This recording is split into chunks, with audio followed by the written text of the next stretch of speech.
What is up, Hungry Warriors? This is R.A.V from Ravenous, and we are shooting this video for Antichrist magazine. Here to answer some questions for you guys. So let's go ahead and get started and take a look. So for those of you guys who do not know Ravenous, we are a power thrash / dark symphonic speed metal, whatever other words people want to give to us. We are a power metal band.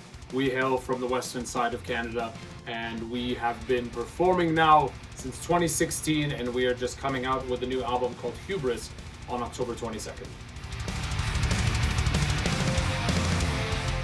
The meaning behind the band name basically started off as a silly joke. I was out at a concert at a local show and was talking to the bouncer about how hungry I was, and he goes, you're ravenous, huh? Rav, get it, eh?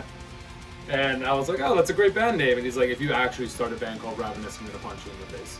And to this day, I still await my punch in the face from that bouncer. Hubris is our second full-length album. It is coming out on October 22nd. What else could we really tell you guys about this? It is basically a culmination of 10 different stories, all revolving around the notion of arrogance, pride, and downfall, but we didn't really realize all the lyrics from each song matched into that until we actually had them all assembled and ready to go. So it was a very interesting thing. The lyrics on this release always have two layers. So the easiest way to really put it is there's always a on the surface way of looking at the songs, you know, singing about killing dragons, whatever power metal people do. But then the second portion of all the songs, the deeper meaning of the lyrics, is really what the songs are actually about. And we will be going into great detail on those in an upcoming video on our channel, so keep an eye out for that.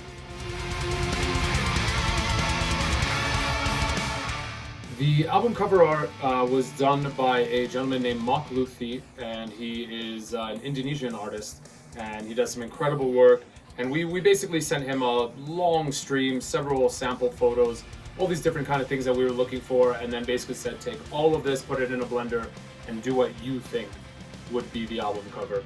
And he absolutely knocked it out of the park, did the double panels, and of course it features our mascot, Edgar, the raven-headed gentleman that you will see on all of our album covers.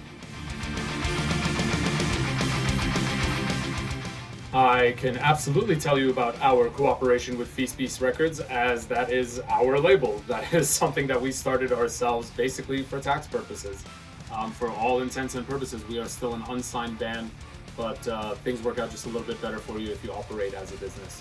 Of course, then we have our Japanese label, Spiritual Beast, but that is a distribution deal, not a full record deal. So nobody pays us to do these albums.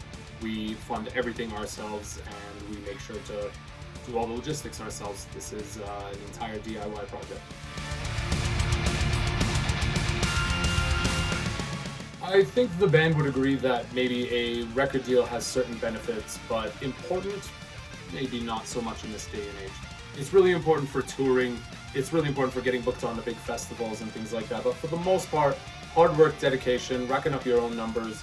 I mean, if you have the time and the dedication to do this kind of thing, which I am the full-time caterer of this band, then in which case you'll usually be able to get very far with your own hard work. But that being said, there are certain benefits that cannot be, understated, such as a label's network value.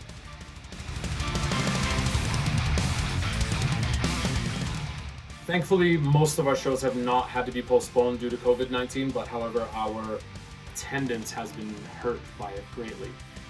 Even if people are vaccinated, there's still many people that just aren't comfortable with going out to shows right now, and it's a really big issue, and that's probably why, biggest reason we've limited most of our shows to just a few local one-offs and are focusing all of our attention onto online platforms such as Twitch.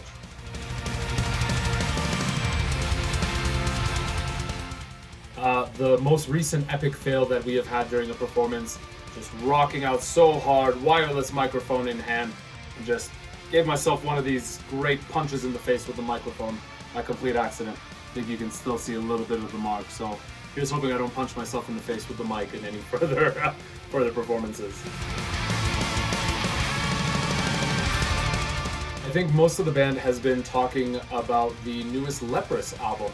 Really impressed us, and we absolutely love it. I mean, it's been a long-standing favorite of a few of our members, and so yeah, we were absolutely blown away by it, and we love the new Leprous album. It really is just something else, something different that you don't usually get in the heavy metal world.